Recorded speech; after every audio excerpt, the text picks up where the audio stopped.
Thank you very much for the invitation to participate in this event.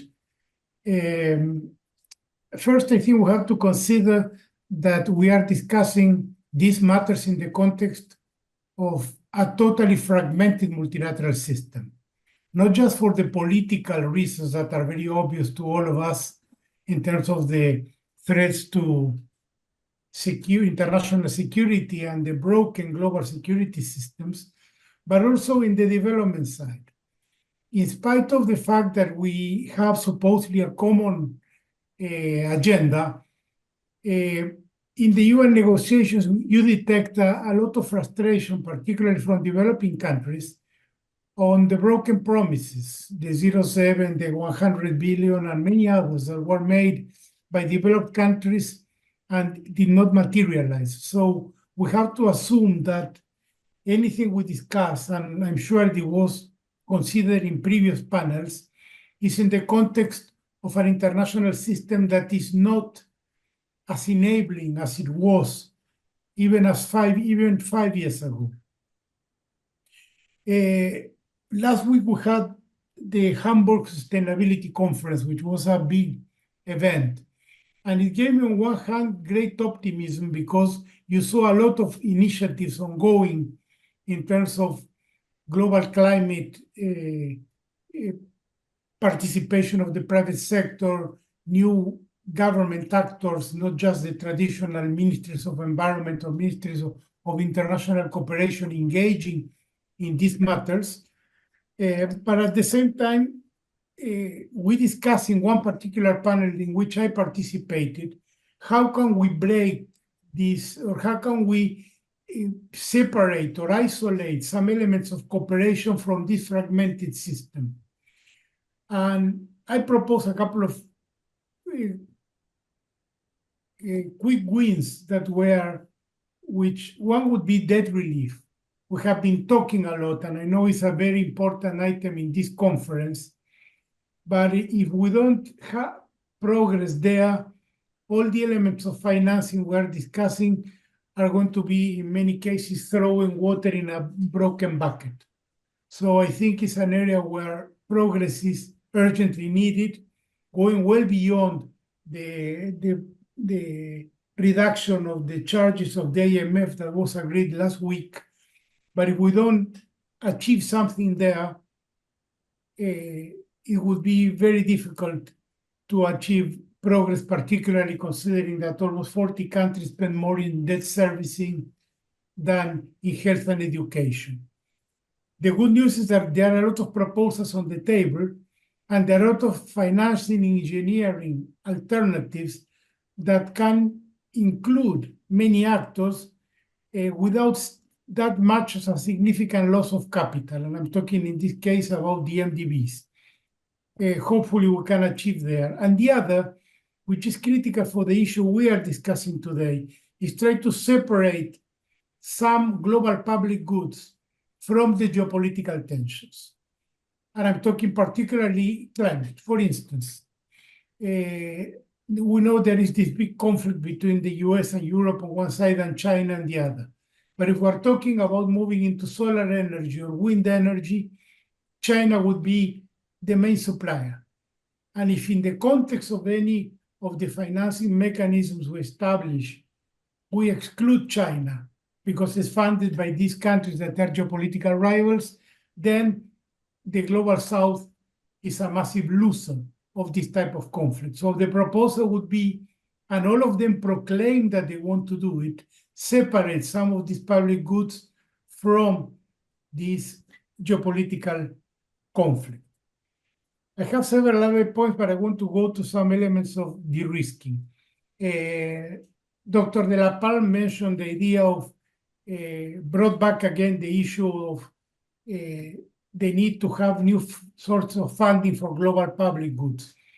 And I agree it's very difficult to talk about taxation. Even France is going back with the tax on airplane tickets.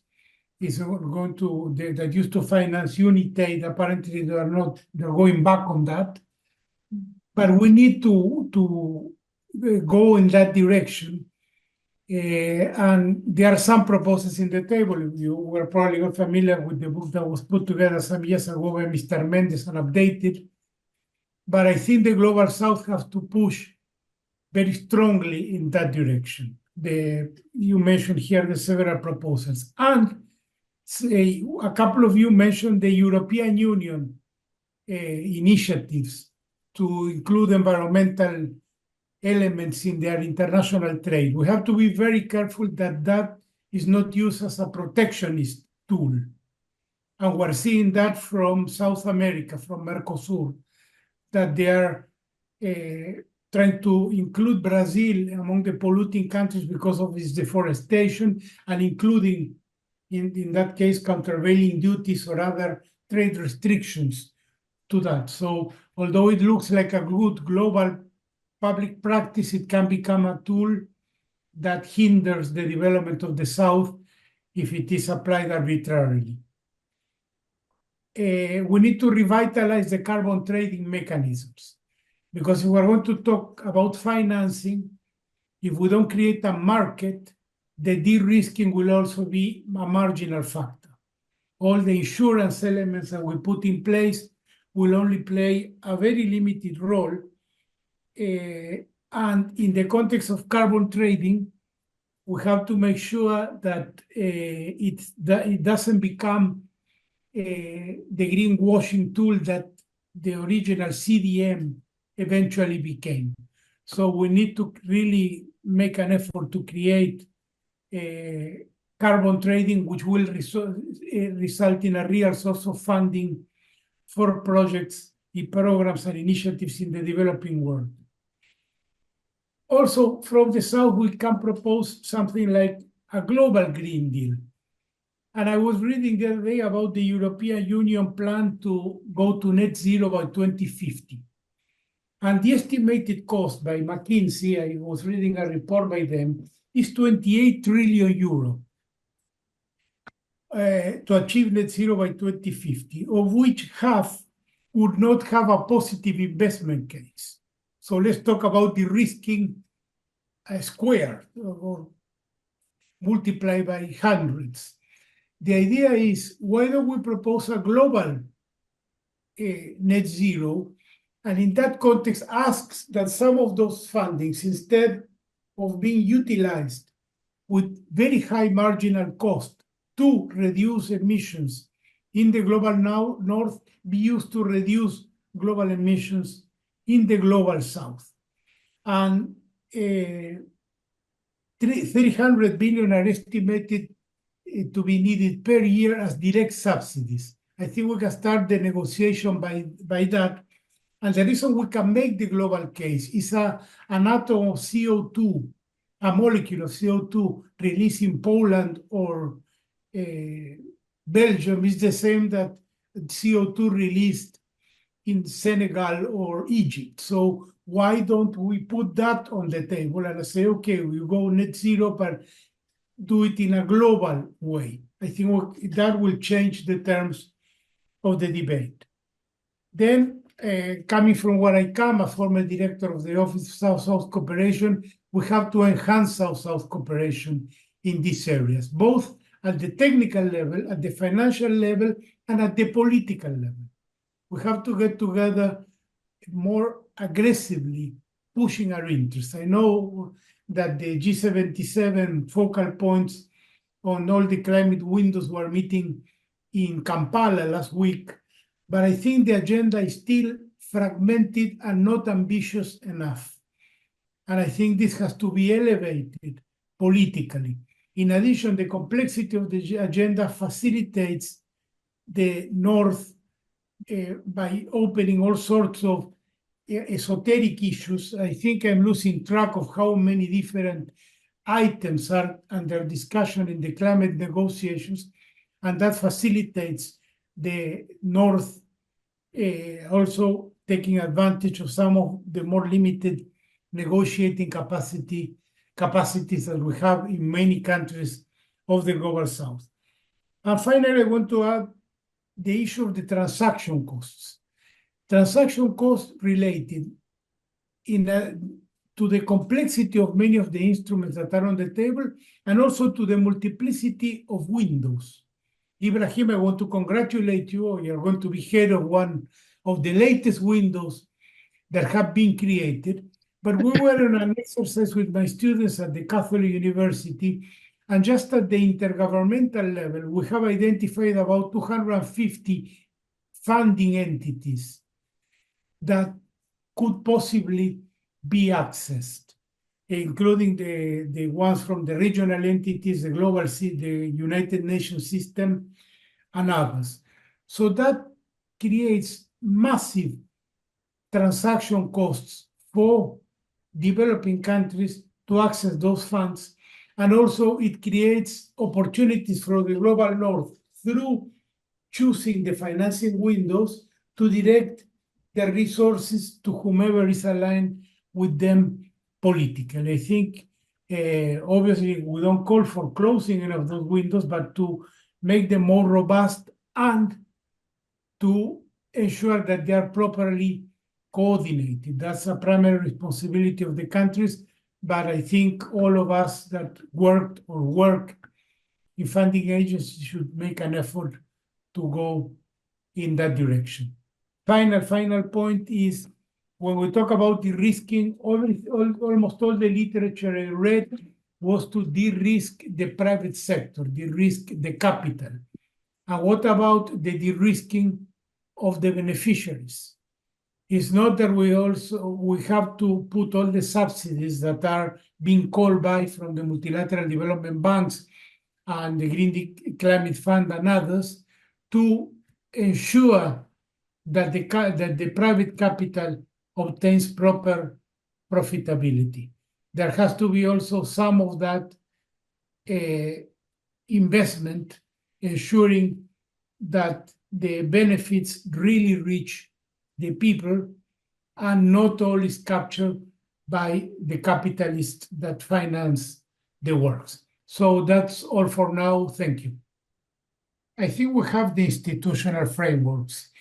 The problem, I think, we have the United Nations and the different spaces, including the COPs. We have the G20 that now, with the incorporation of the African Union has a good degree of representation from the Global South. The problem, I feel, is not the lack of institutions, but the lack of will and the conflicting visions that we're having now. And I think if we are going to creating a new institution, would add to the confusion and would be a way to paper over conflicts or problems or discrepancies that are structural in nature and could not be solved, I think, by a new institution or a new space. So I think the challenge is more profound. And if that challenge is addressed, namely the huge discrepancies that we are seeing between the North and the South, the existing fora are more than adequate to deal with the global issues. If you allow me, perhaps the creation of this institution can force the promises to become commitments, because I mean there are promises that are not kept for climate change and how can we convert promises into commitments for funding? Is there a mechanism that does that now? I don't think so. We have obviously the multilateral development banks. You're asking Mr. Mitchell, so I apologize if I interfered. Sorry? You were asking me or somebody else? Yes, yourself. No, it's a follow-up question. Perhaps what we need, perhaps the institution, the creation of an institution can force to convert the promises into commitments to that institution that can fund the climate change. I'm doubtful. I think, again, we have the institutions, we have the frameworks, we have the commitments. What we don't have is the money. So I feel that creating a new institution, in my opinion, I'm open to hear arguments. So how can we Way. convert the commitments to actual funding? That's Well, all. one possibility would be for the South to take retaliatory measures. When Right. the North wants to punish something from the South, they don't hesitate to use tariffs or sanctions or otherwise. Why don't we consider imposing sanctions on the northern countries, like not paying the debt if they don't fulfill their commitments? I'm throwing an idea that is quite radical, but if we're going to try to get everybody to fulfill commitments they have made, then we have to play hardball. And I don't know if the Global South has a degree of integration and collective action that is ready to go that way. But when the countries of the North impose embargoes, countervailing duties, non-trade barriers, trade barriers, etc., we generally do not reply. And if I imagine if the Global South, the G77 plus China, the 134 countries were to react unanimously and declamatorily, we do. We continuously vote against unilateral sanctions not approved by the United Nations, but we don't go from there to taking collective action. I think that would be the only way. We're talking about a power game, and power game has to be played with power.